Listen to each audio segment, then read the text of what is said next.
G'day everybody, my name's Stacy and welcome to my first ever book box opening. You'll find this on my website, Books of Daisy's World.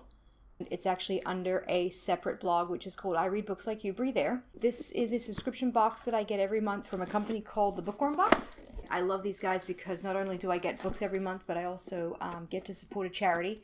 All the profits from this company actually go out to charities. You can actually check out their website, which I'll put a link in this video when it gets uploaded. So let's go ahead and take a look and see what we got this month.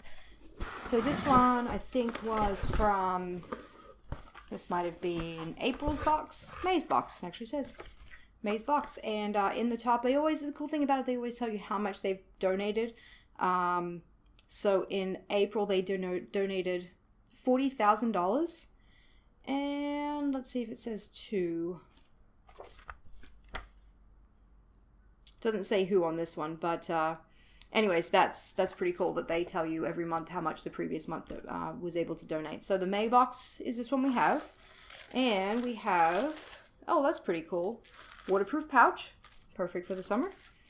There's always swag, there's always bookmarks, but the books are what the really fun parts. So let's see, we've got a couple of bookmarks, a couple of different authors here. So those, oh, one's even signed. That's pretty cool. And then we have, oh, nice. A little notepad, Bookworm Box. It's got some little stickies in there. That's pretty cool. And then the always present pen. There's always a Bookworm Box pen. I have a whole stash of them, which is perfect because I'm always losing them. So, all right, so let's go ahead and take a look at the books. Now, these books are really cool because not only do you get 2 books, they're signed by the authors. So every single book is autographed, which is pretty neat. Let's find the one in this one. There it is, right in the front. This book is called 180 Seconds by Jessica Park. Let's see, 3 minutes could change her life forever. Some people live their entire lives without changing their perspective. For Allison Dennis, all it takes is 180 seconds. After a life spent bouncing from one foster home to the next, Allison is determined to keep others at arm's length. Adopted at 16, she knows better than to believe in the permanence of anything. But as she begins her 3rd year in college, she finds it increasingly difficult to disappear into the white noise pouring from her earbuds. Once unsuspecting afternoon, Allison is roped into a social experiment just off campus. Suddenly, she finds herself in front of a crowd forced to interact with a complete stranger for 180 seconds. Neither she, nor Espen Baylor, the dreamy social media star seated opposite her, is prepared for the outcome. When time is cold, the intensity of the experience overwhelms Allison and Espen in a way that unnerves and electrifies them both. With a push from her oldest friend, Allison embarks on a journey to find out if what she and Espen share is a real thing, and if she can finally trust in herself, in others, and in love. So cool. 180 Seconds by Jessica Park. That's the first one we got. The second one we have, oh, that's pretty cool. All the Best. This is Tracy Ewens' Exposure. A love story. I'm going to guess San Francisco by the front. Let's see. If only life were as simple as smiling for the camera. After years of braving the Arctic's frigid temperatures or endless hours tracking the Spirit Bear to capture the perfect shot for National Geographic, Meg Jeffries decided to move back to the city, San Francisco. She wants a life with more stability, the kind that lets her see her family more than once a year and comes with owning a toaster or a full-size tube of toothpaste. But creating her new normal is not without its obstacles. Meg is confident and successful behind a camera. A little extra publicity can't change that, until it does. Weston Drake is famous for fast cars and box office sales, yet he's a terrible driver and secretly hopes his 15 minutes is almost up. Wes moved from Los Angeles to San Francisco looking for some substance and time near his family, but now that the buzz of his next film, Full Throttle, Floor It, is hitting maximum fervor, Wes keeps everyone at arm's length so he can protect the people he loves, until he can't.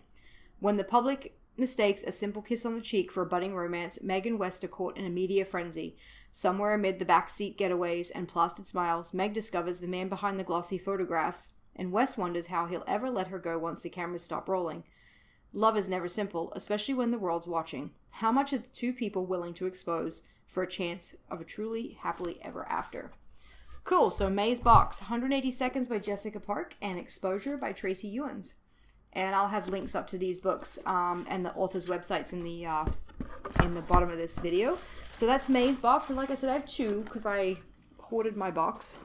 So this must be April's, or May, because I believe June's comes out very shortly.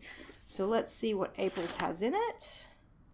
Probably should have kept them in order, but story of my life. Nothing goes like it should. All right, let's see.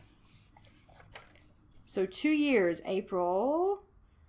In 2 years, they've donated close to $1 million to various charities. Nice. Very cool. Let's see. New things coming soon. The other thing is the Bookworm Box actually has a physical store as well, located in Colorado, I believe. I'll have to double check that. Oh, this looks pretty cool. Ooh, it's like a tea towel. Ha, nice. Very cool. Can never go wrong with one of those. All right, so we got one of those. We've got a Rise of the Pride, Teresa Hissong. Cool. And then we've got our bookmarks for the month. Any signed ones this month? Doesn't look like it. Just regular ones, which is cool. It's always good to have extra bookmarks lying around. And the pen. Alright, so let's see what these books are. The first one is With a Twist by Staci Hart. I recognize that name. I wonder if I have something of hers. Let's see, a Bad Habits novel. So I wonder if this is part of a series. Sometimes love leaves you spinning. Love is somewhere near the bottom of Lily Thomas's list of life goals, right next to competitive eating and underwater cave diving. She spent 6 years pirouetting and plie-ing her way up the ranks of the New York Ballet with her eye on the prize and love in the back seat. But now that Blaine Baker, Lily's longtime crush, is finally single, she'll throw her rules out the window without thinking twice. Reality with Blaine isn't as epic as the fantasy she imagined, and the truth sends her spinning straight into the arms of the man she never knew she'd always wanted. Wes Williams has been friends with Lily since the day she moved into their building, and he saved her armoire from a swift, sudden death by a staircase. Their friendship has always been easy, the boundaries clearly defined. With neither of them willing to risk their relationship, they've drifted happily through the years as companions, never considering more. That is, until they do, and that realization changes everything. So, With a Twist. Sounds interesting. I guess I should also say that's the other thing about the Bookworm Box, is the books are pretty much all romance. The author who set it up, Colleen Hoover, is a romance writer, so most of the books are romance. I do believe they started getting other areas in the store itself, but what comes out in the Bookworm Box is just romance. So, see, Max Monroe. And this is Tapping the Billionaire Bad Boys, Book 1. So this is part of a series. Blind dates, online dating profiles, been there, done that. Georgia Cummings has zero luck with dating, and the era of the internet is not her friend. No matter how fast she runs, how many corners she turns, she can't find her way out of this weird alternate universe where men think dick pics are a replacement for small talk and getting to know a girl. One more crotch selfie and she might write men off for good. But why can't she stop fantasizing about him? Clyde Brooks is the quintessential billionaire bad boy. Dark, styled, short hair, muscles for days, and a panty-dropping smile. Except he isn't. As his employee, he won't touch her with a 10-foot pole, but she won't touch him either. Too bad their hormones missed that memo. This sounds kind of interesting. I love billionaire books. Kind of a sucker for them. So, April's With a Twist, and then Tapping the Billionaire. Very cool. So, these books that I get, I'm going to do reviews on. Since there's only 2 of them, I'll do one a week and get those uploaded. So I'll have 4 books that I'll do in the next couple of weeks and get those up before the June box comes out. I'll have a link with the information for both the Bookworm Box, the authors, where you can purchase their books, and their websites will all be in the information below. And that's all we have for this box opening. Like I said, the Bookworm Box, great company, great books. Really great idea. So if you're looking for a nice subscription, go ahead and check them out. And until next time we have a box coming in, we will sign off. So thanks for stopping by and checking out this box opening, and hope to see you next time. Thanks. Bye.